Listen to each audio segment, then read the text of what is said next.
Well, a convicted sex offender now facing attempted murder charges in Colonie. Investigators tell us that James Sayers carried out a vicious attack on a woman, stabbing her repeatedly. Tonight, that woman is out of the hospital. That's the good news. Tori Wells is standing by live with more, and she is not far right now from the scene of the crime. Tori?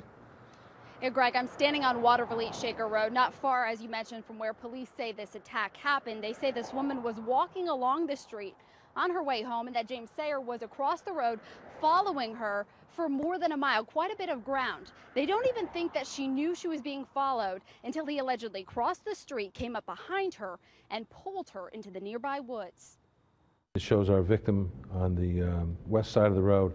It shows our defendant on the east side of the road, about 100 feet behind her. Colonie Police Chief Heider says these pictures, taken from passing CDTA buses, shows James Sayers following a 50-year-old woman.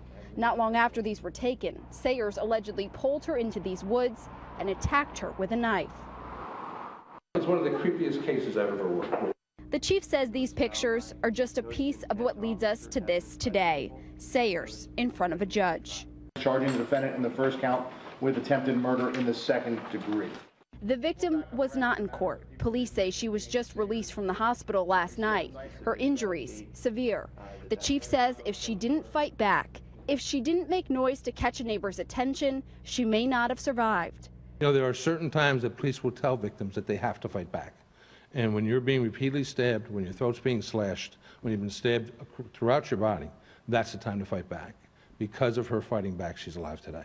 The Albany County District Attorney says this case was a combination of good police work and technology. Officers stopped drivers in the area to collect leads and communicated with the Division of Parole.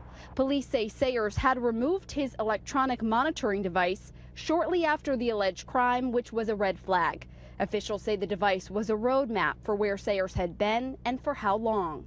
If you can think about it as electronic breadcrumbs, those breadcrumbs were laid along the trail, which made it possible for the investigators to be able to then pursue.